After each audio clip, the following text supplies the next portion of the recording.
네, 안녕하세요. 해커스 한국사 안지영입니다. 해커스 한국사 능력 검정 시험 한 권 합격 심화편 진행하고 있고요. 여기 한 권의 이론과 기출 문제를 어느 정도는 정리할 수 있게 하는 그런 교재로 지금 구성이 되어 있습니다. 우리가 지난번에 고구려 관련해서 봤었는데 이제 고구려 다음에 백제 파트를 보도록 하겠습니다. 네, 백제. 백제는 최근에 굉장히 많이 주목을 받고 있고 많이 출제가 됩니다. 왜냐면 고구려 유적지는 지금 대한민국 쪽에 거의 없죠. 뭐 아예 없는 건 아니지만 주로 이제 수도 역할을 했던 데도 지금 다 북한이나 아니면 중국 쪽에 들어가 있기 때문에 유적지가 남한에 많이 없습니다. 거의 없다고 봐도 무방하고요. 다만 백제는 지금 대한민국 영토 안에 대체로 영토가 다 나와요. 그러니까 여기서 수도로 있었던 장소들이 대한민국 쪽에 전부 다 위치를 하다 보니까 유적지를 전부 보유를 하고 있어서 아무래도 백제 유적지가 조금 많이 있고, 그리고 이제 유네스코 세계문화유산이라고 하는 걸로 백제의 수도들이 다 포함이 되어 있기 때문에 그래서 좀 많이 출제가 되는 편이라고 보시면 되겠고요. 그래서 백제도 고구려와 마찬가지로 건국했던 시기하고 발전하는 과정, 그리고 망국에 이르는 멸망 과정이 어떻게 됐는지를 순차적으로 보겠습니다. 백제가 세워지는 과정에서 고구려하고 연결성이 하나 나오는데, 자, 건국 얘기를 보면 아마 우리가 다 한 번쯤은 들어봤던 얘기인데 온조 얘기가 나와요. 고구려 계통의 온조라고 나오는데 우리가 배우는 그 건국신화 얘기 같은 거 보면 고구려 주몽이 있어요. 주몽이 있고 뭐 친아들은 아니었다고 보고 있지만 주몽의 아들 중에 하나가 온조라고 돼 있고 여기에 플러스로 그 온조의 형으로 비류라는 사람이 또 들어가 있기는 해요. 그런데 이거 여기 두 명 말고도 아들이 하나 더 있죠. 나중에 고구려 왕으로 등극을 하는, 이 주몽 다음에 왕으로 등극을 하는 거는 유리라고 하는 일종의 온조나 비류하고는 어머니가 다르지 않았나라고 지금 추정을 하고 있는 유리왕이 있고, 이 두 아들은 결국에는 어머니랑 같이 고구려에서 떨어져 나와서 새로운 나라를 개국을 하게 됩니다. 그래서 고구려 개통이라고 하는 거예요. 그러니까 원래는 고구려에 살았던 사람들이 뭐 어머니가 이제 소선호잖아요. 소선호하고 온조 비류를 따라서 고구려에서 뚝 떨어져 내려온 사람들이 있어요. 그렇다면 원래는 고구려 사람들인데 고구려 문화의 일부를 가지고 남쪽으로 내려와서 정착을 했다라고 봐야죠. 굉장히 멀리 내려왔어요. 멀리 내려와서 어디에다가 국가를 개국을 해야 이제 발전을 빠르게 할 수 있을까 이제 보다가 지금의 이제 한강 주변에 원래 있었던 사람들을 포함해서 여기에다가 도성을 만들고 백제가 건국이 됐다라고 나오고 있습니다. 원래 역사책을 자세히 들여다보면 처음부터 백제라고 부르지는 않았고, 이 온조가 여기에 정착을 했을 때 사실은 온조의 뒤에 이제 어머니 소선호가 좀 버티고 있었고, 이 소선호 집안이 사실은 고구려에서 주몽을 왕으로 만들어준 원래 그 지역의 세력가 집단이거든요. 그래서 자기 아들들을 데리고 소선호가 아래로 내려가겠다고 했을 때 이 소선호 집안을 모셨던 원래 가신 집안들이 있을 거예요. 그 가신 집안들이 한 10개 가문 정도가 모여서 같이 내려왔다고 돼 있고 개국을 하는데 상당히 도움을 준 것으로 추정됩니다. 그래서 처음에 국가 이름은 십제라는 거였는데 나중에 이제 자기 형하고는 의견을 좀 갈려서 비류는 한강 쪽에다가 개국은 하지 않고요. 미추홀이라는 장소에 가서 따로 나라를 꾸렸다라고 되어 있습니다. 여기가 우리가 추정하기로는 뭐 오늘날의 인천이 아니냐. 그래서 인천의 남구가 현재 미추홀구라고 하는 걸로 행정구역 명칭까지 지금 바꿨었죠. 뭐 역사적으로 정확한 증거가 나온 건 아닙니다만 추정상. 그래서 이제 두 나라가 이제 생겨서 나중에 비류의 나라가 망하면서 온조의 나라 쪽으로 통합이 돼요. 그러면서 이제 백제라고 국가 이름이 다시 한번 크게 탄생을 하게 됩니다. 이렇게 초반 과정을 거쳐가지고 체계화되는 과정을 거치는데 국가의 기틀을 올려놓는 임금들이 이제 슬슬 등장을 하는 거죠. 첫 번째로 이제 나오는 사람이 고이왕이에요. 뭔가 밑에 신하들의 레벨을 정리하는 그런 일을 했던 사람이 고이왕입니다. 좌평제라고 하는 거하고 16관등제를 정리를 해가지고 체제 정비를 하죠. 날개 설명을 보면은 요 두 개가 어떤 시스템인지가 나와요. 신하들을 16개 레벨로 나누어 가지고 복식의 색깔도 다르게 하고 밑에 등급을 나눠 놓으면 이걸 등급을 나누어 가지고 자 너는 얘보다 높은 사람이고 너는 낮은 사람이야. 이런 거를 지금 임금이 정하는 거니까 왕 밑으로 줄을 쫙 서는 거예요. 이것도 왕권을 강화하고 국가를 안정화시키는 시스템의 정비 과정이라고 볼 수가 있겠죠. 고이왕이라고 하는 사람의 이름이랑 같이 따가지고 머릿속에 연상을 하기를 신하들을 이렇게 차례차례 차곡차곡 줄 세우는 모습을 좀 연상을 해주세요. 그래서 고이고이 줄을 세웠다. 뭐 이렇게 생각하면 그래도 조금 외우기 쉽지 않을까 싶어요. 그래서 고이왕이 체제를 정비합니다. 이 레벨 정리를 하는 거죠. 그리고 요때 고이왕 때 뭘 하냐면 그 원래 백제가 등장하기 이전에 백제가 원래 시작했었던 전라도하고 이 경기도 충청도 일대가 마한이라고 부르는 소국의 집합체였거든요. 거기에 이런 마한의 주머니 안에 쬐끄만 국가였어요. 여기에 백제도 굉장히 작은 국가였는데 여기 국가들을 전부 다 합치게 되면서 마한을 통합을 하는 게 나중에 백제가 됩니다. 그런데 처음에 통합하기 이전에 마한의 중심 반장 역할은 가장 커다란 국가였던 목지국이라는 나라가 있었는데 이 목지국을 병합을 했다는 거예요. 목지국을 병합했다는 거는 다른 소국들에 대한 영향력을 한꺼번에 얻었다라고 생각해도 무방합니다. 그러면서 이제 백제가 마한에서 발군의 국가로 올라가게 되는 거죠. 자, 이렇게 되고 나서 이제 성장을 좀 하고 있는 과정에서 최고 전성기가 누구 때 오느냐? 백제에는 근초고왕이라는 사람이 있습니다. 굉장히 중요한 사람이고요. 근초고왕. 자주 나올 수밖에 없는 사람이겠죠. 자, 근초고왕 한번 보겠습니다. 정복 활동을 굉장히 활발하게 해요. 이 사람이 어떤 느낌이냐면 고구려에 뭐 광개토 대왕이 있다. 그러면 백제에는 근초고왕이 있다고 생각하시면 됩니다. 근초고왕이 등장을 하는 이 시점을 전성기라고 하거든요. 우리가 보통 세기 구분으로 치면은 여기 연도에서 착안을 했을 때 이거 4세기다 이렇게 볼 수 있는데 우리 왜 역사 공부할 때 뭐 4세기, 5세기, 6세기 전성기가 3국이 다 각각 다르잖아요. 사실 이거는 어떤 걸 보면 되냐면 몇 세기에 한강이 누구한테 들어가 있는지를 보면 이 한강을 차지하고 있는 국가가 전성기다. 이게 약간 공식처럼 통용이 되는 건데 한강을 차지하는 게 단순하게 강을 얻는 게 아니고 그 강을 통해서 강의 물길이 연결되는 바다까지 길을 개척했다라고 보고 외부에서 발전된 문물을 제일 먼저 아무 방해도 없이 갖고 들어오려면 한강을 갖고 있어야 돼요. 그런데 백제는 한강에다가 개국을 해버린 케이스고 그래서 가장 먼저 전성기가 온다고 생각해 주시고요. 그 다음에 한강을 고구려가 뺏었었고 마지막으로 신라가 가져갑니다. 최종적으로는 신라가 갖고 있기 때문에 신라가 최종적으로 전성기를 맞이하게 되고 삼국 통일을 하게 되는 거죠. 네, 정복 활동하는 거를 보면 근초왕이 영토를 굉장히 넓혀 놓습니다. 마한의 전체 지역을 전부 다 먹어요. 그래서 전라도 지역을 다 차지를 하게 되고요. 이 고구려의 평양성을 공격을 합니다. 아마 백제 왕이 직접 나서서 고구려를 먼저 선제 공격했었던 유일한 사례라고 볼 수가 있겠는데 이때 고구려 왕이었던 고국 원왕이 여기에서 전투 중에 전사를 하는 굉장히 충격적인 사건도 일어나게 되는 거죠. 고구려 왕이 죽은 거예요. 백제는 더 기세가 등등했겠죠.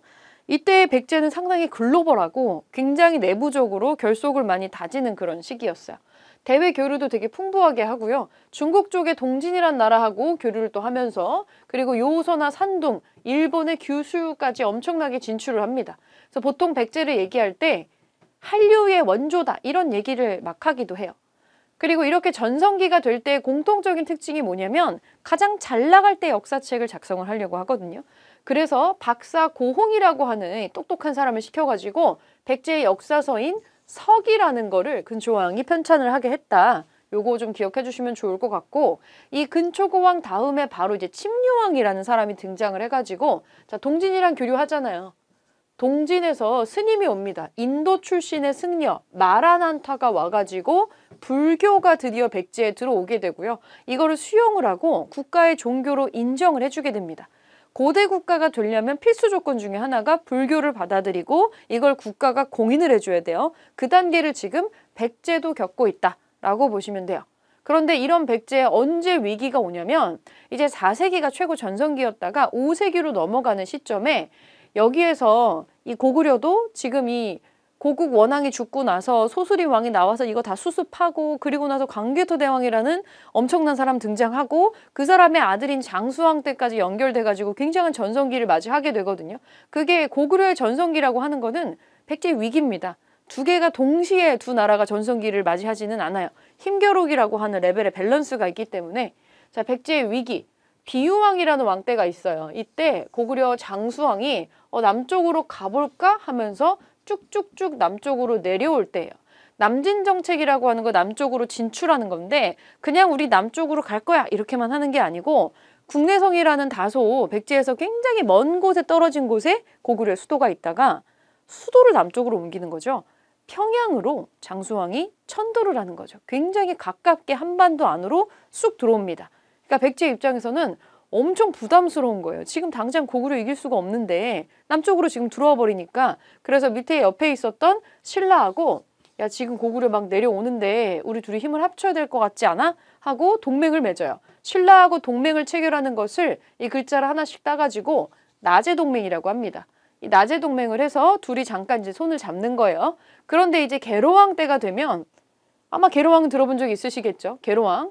계로왕도 위에 고구려가 너무 신경 쓰여요. 너무 신경 쓰여. 그래서 어떻게 했냐면 중국의 북이라는 나라에다가 이 국서를 보내요. 군사를 좀 이제 빌려달라고 전송을 했는데 뭐 거기서 빌려주지는 않았어요. 근데 이런 액션을 했다는 것 자체가 고구려 입장에서는 계로왕이 또 마음에 안 들겠죠.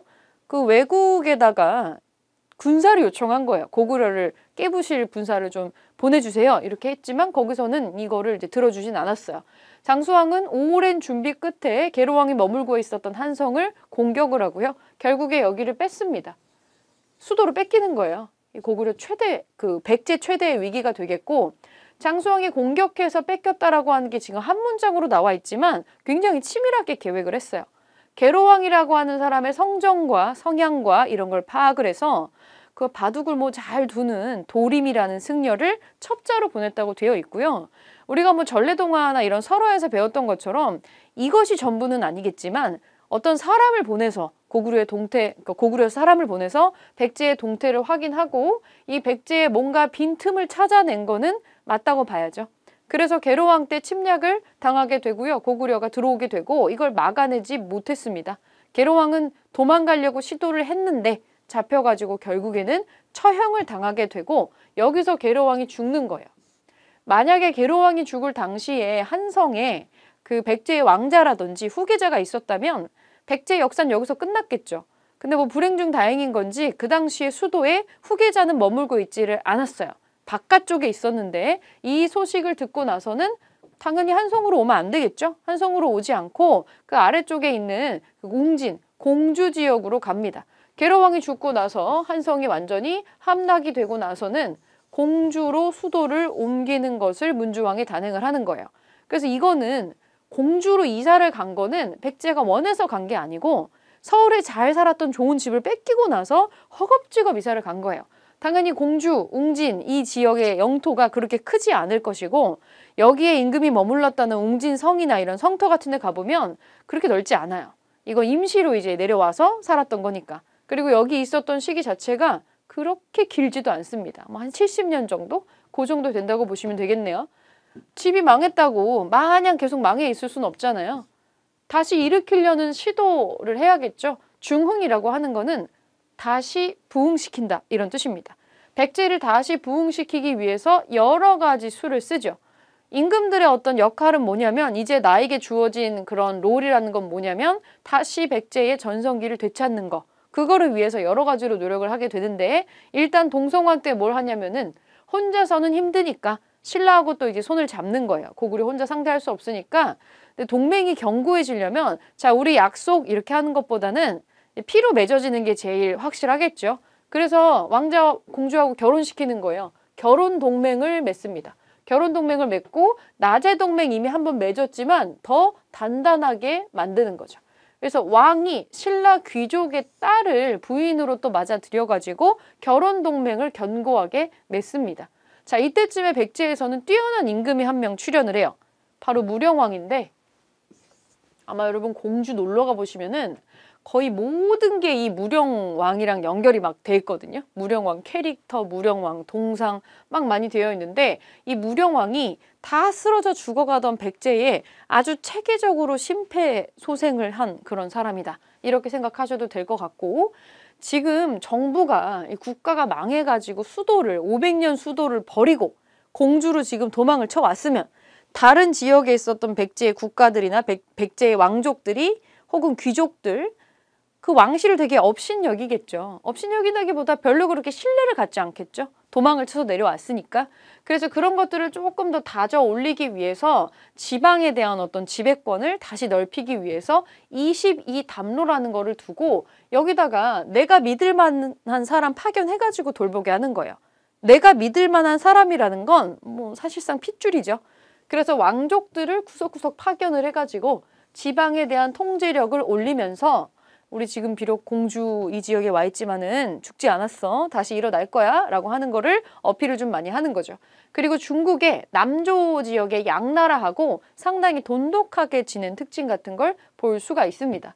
이때 무령왕이 굉장히 체계적으로 국가를 다시 곳간을 채워놨어요. 다시 도약할 수 있는 발판을 무령왕이 다 만들어놨어요.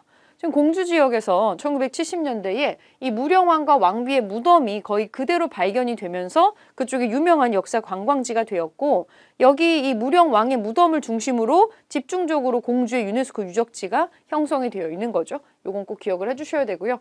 이 무령왕의 아들이 성왕인데 이 사람도 얼마나 한 게 많았으면은 이룰성자로 이 사람을 부를까. 아버지가 지금 곳간을 채워놓고 심폐소생을 다 해놨어요. 이제 아버지의 뜻을 받아들여서 다시 한번 백제를 점프시키면 되는 그런 상황이에요. 그래서 상황이 뭐 하냐면 공주로 도망온 거는 우리가 어쩔 수 없이 도망을 온 거니까 집을 뭐 급하게 구한 거란 말이죠. 별로 넓지 않아요. 별로 좋지도 않고 수도로 쓰기에 공주의 공산성은 별로 그렇게 넓지 않았다라고 되어 있습니다. 이 공주 지역의 이 수도는. 그래서 수도를 한 번 더 옮깁니다. 조금 더 넓은 데로 옮기는데 사비, 오늘날엔 여기를 부여라 그러죠. 부여. 사비로 천도를 해요. 수도를 또 올립니다. 또 옮깁니다. 그래서 여기로 왜 옮겼냐면 지금 부여 지역의 특징이 부여에서 조금 바깥으로 나가면 다 바닷가예요. 그러면 배를 타고 다른 나라 국가로 왔다 갔다 하기가 좋다란 얘기죠. 대외 진출이 용이하다. 뭔가 무역이라든지 외교 활동 같은 거 하기에 뭐 최적의 장소다. 이렇게 생각됐을 수 있죠. 자, 수도를 한 번 더 옮겨가지고 이 백제는 집이 한 3군데에 지금 연달아 보이죠. 한성에 있다가 이 공주에 있다가 그 다음에 또 부여로 갔으니까 옛날 이름으로 웅진에서 사비로 이제 천도하는 거 이런 모습이 보이고 그리고 아버지는 지방에 대한 거를 좀 정리를 했었어요. 그런데 이제 아버지가 지방 정리를 지금 좀 해놨으니까 이 성왕은 뭘 하냐면 다시 이제 중앙을 크게 좀 도약을 시켜야죠. 그래서 중앙에다가 손을 댑니다. 자, 중앙의 관청을 22부로 또 체계적으로 정리를 하고요. 행정구역 정리를 하는데 수도하고 지방을 명확하게 구별하는 모습을 좀 보이고 있습니다. 이거는 이제 내가 다스릴 땅이 어디가 얼만큼 있는지를 다 정확히 해놓고서 세금도 좀 걷고 나라를 좀 제대로 돌려보려는 그런 액션으로 이해를 할 수가 있겠죠. 그리고 성왕 때 굉장한 업적을 하나 이룹니다. 이 우리가 한강 유역을 뺏기고 나서 백제가 쫓겨 내려왔을 때부터 모든 백제 임금들한테는 어떤 미션이 주어진 거예요. 어떤 미션? 이제 우리 한강을 다시 되찾고 다시 전성기의 무언가를 할 수 있을 만한 그걸 되찾아야 된다. 이런 거를 어릴 때부터 조기 교육을 막 엄청 받고 성장을 하겠죠. 성왕도 아마 그 소리를 계속 듣고 자랐을 거예요. 언젠가 우리가 빼앗겼던 한강 유역을 다시 되찾아야 된다. 이런 얘기를 이 필생의 사명으로 생각을 하고 성장을 했을 텐데 그걸 잠깐 합니다. 지금 신라하고 동맹 맺은 상태잖아요. 그래서 신라의 진흥왕이랑 연합을 해가지고 자, 고구려 우리 공격 같이 하자. 너네 우리 고구려 공격하는 거 도와주면은 이 너네 한강 상류 지역에 있는 그 영역은 너네한테 주겠다. 이걸로 충분하다고 생각한 거죠, 백제는. 왜냐면 신라는 항상 저기 지방에 되게 조그만하게 있는 이 산맥 너머에 있는 작은 국가였고 한강 근처 땅을 준다고만 해도 되게 감지덕지하겠지? 이렇게 생각했을 수 있어요. 이렇게 해서 신라하고 연합을 했는데 진흥왕하고 연합을 해서 같이 고구려를 빠밤 공격을 해가지고 한강의 하류를 다시 빼앗았어요. 얼마나 기뻤겠어요. 드디어 이제 우리가 빼앗겼던 땅을 다시 되찾았구나 라고 굉장히 기뻐하는 와중에 신라의 진흥왕이 이제 배신을 합니다. 그래서 진흥왕의 배신으로 한강의 상류 일부 유역을 크게 잃어버리게 되는 거죠. 그래서 되게 분노해요. 감히 신라가 우리 뒤통수를 쳐? 그래서 엄청 분노한 이제 백제가 신라의 성왕이 관산성이라는 데를 공격을 했는데 이 전투에서 성왕이 전사를 하는 거예요. 죽었다는 얘기죠. 그래서 관산성 전투가 나오고 있습니다. 왕이 전투를 하다가 또 죽는다. 상당히 위기 상황이 아닐 수 없습니다. 나중에 이걸 또 극복을 하고 백제를 한 번 더 부흥시키려고 했었던 사람을 우리가 무왕이라는 사람을 기억을 하는 건데, 오늘날에 익산이 있어요. 옛날 이름은 금마저고요. 지금 익산도 유네스코 유적지에 포함은 되어 있습니다. 여기에다가 어마무시한 사찰 하나를 건립을 합니다. 미륵사라는 사찰을 세우고 이쪽으로 수도를 한 번 더 옮기려고 했던 것 같아요. 그런 것으로 추정을 지금 하고 있고요. 물론 이제 수도를 다시 옮겨가지고 크게 부흥시키는 게 또 잘 되지는 않았습니다만, 그리고 나서 이제 마지막 임금으로 등장을 하는 사람이 의자왕이에요. 근데 의자왕 하면 머릿속에 떠오르는 이미지가 별로 막 그렇게 좋은 이미지는 아니죠. 근데 그거는 나중에 후대에 이 사람이 약간 조금 왜곡이 많이 된 거고, 물론 방탕하게 살았던 시기도 있습니다만 처음에 등극을 했을 때 의자왕은 굉장한 사람이었어요. 신라의 대야성, 되게 중요한 성이에요. 신라로 들어가려면 무조건 지나가야 되는 성곽이에요. 여기를 빼앗고 이거를 포함해서 주변에 신라 성을 40개 정도를 뺏었어요. 이게 그 유명한 대야성 전투인데, 자기가 임금으로 등극을 해가지고 의자왕이 첫 출전에서 이런 엄청난 성과를 거둔 거거든요. 막 엄청 호전적이었다고 평가되지도 않는 사람인데, 그래서 초반에 의자왕의 업적은 굉장히 화려해요. 엄청 적극적이고 되게 화려하고 땅을 빵빵 뺏으면서 굉장한 실적을 보여주게 됩니다. 그러다가 의자왕의 정치를 한 10년, 15년 잘 하다가 나중에 조금 이상 행동을 보이는 그런 시점으로 넘어가게 되는 거죠. 그래서 이제 의자왕 때가 되면 우리가 백제의 멸망을 얘기를 해야 돼요. 백제는 어떻게 망했냐. 자, 백제가 망하는 장면 한번 볼게요. 그 유명한 황산벌 전투가 있어요. 나중에 신라가 당나라하고 연합을 하죠. 신라가 나당연합군을 맺게 되는 건데, 사실 지금 위에서 진흥왕이 배신을 했기 때문에 이제 나제 동맹 같은 건 없어요. 완전히 깨져버린 상태가 됩니다. 그래서 이제 백제가 황산벌 전투에서 이제 신라하고 사실 싸워야 되는데, 신라도 자기 혼자서 뭐를 하려고 하니까 잘 안 되겠죠. 그래서 당나라하고 연합을 한 겁니다. 물론 처음에는 고구려한테 또 도와달라고 얘기를 했었지만 고구려가 거절을 했던 관계로 당나라까지 가가지고 나당연합군을 만들게 되고요. 백제를 공격했을 때 일단은 전국에서 아마 의자왕 구하러 올 거거든요. 그리고 이 백제가 좀 친하게 지냈던 일본 애들도 이제 곧 군대를 파견을 해서 나를 구출하러 올 거다. 이런 믿음으로 의자왕이 뭘 했냐면, 일단 시간을 벌여야죠. 시간을 좀 더 킵할 필요가 있었기 때문에 그 시간을 벌기 위해서 최후의 결사대를 이 전쟁터에 보냅니다. 계백이라고 하는 굉장히 유명한 사람이 있죠. 이 계백에 이게 아마 5,000명이라고 돼 있어요. 5,000 결사대를 황산벌이란 곳으로 보내서 전투를 하게 합니다. 이게 약간 뭔 느낌이냐면은, 우리 왜 옛날에 그 영화 중에서 스파르타 관련된 영화 나온 300이란 영화가 있었어요.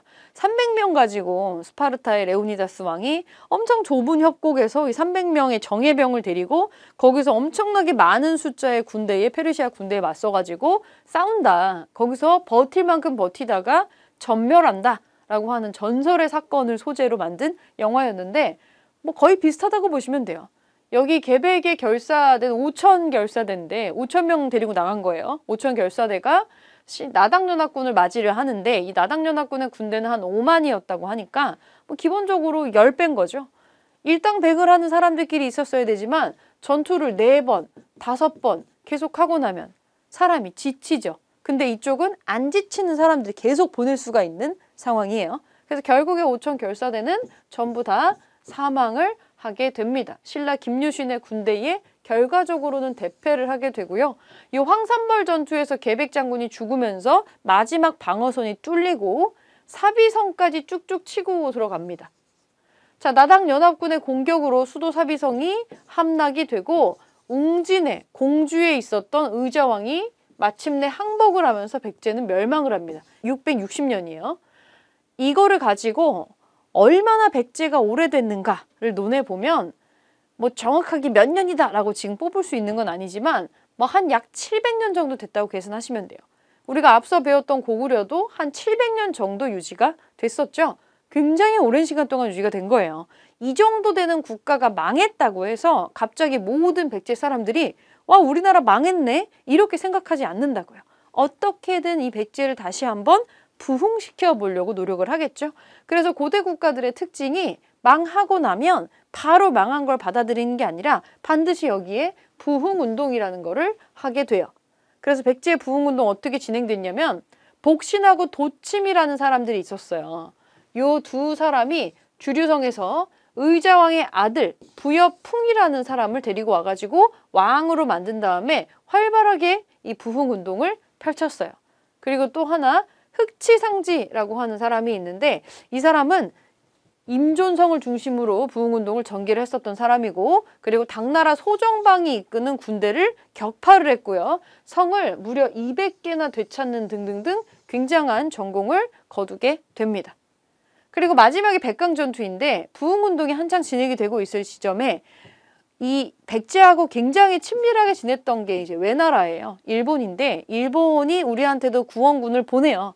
물론 너무 물리적으로 거리가 멀리 떨어져 있기 때문에 걔네들은 배 타고 와야 되니까 도착했을 때 이미 시간이 많이 지나 있기는 했는데 외의 수군이 백제 부흥군을 지원하려고 들어는 왔는데 백강의 그 아랫부분에서 나당 연합군한테 완전히 패배를 또 당하게 되면서 부흥운동은 실패를 하고 말았습니다. 그러면서 백제가 이제 역사의 뒤안길로 사라지게 되는 거죠. 망한 거는 굉장히 좀 허무하게 망하기는 했었어요.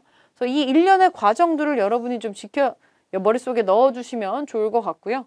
이 시험에 많이 나오는 순서대로 보면은 여기 황산벌 전투 굉장히 많이 나오고 요즘에 복신과 도침에 대해서 그리고 백강 전투에 대해서도 물어봅니다.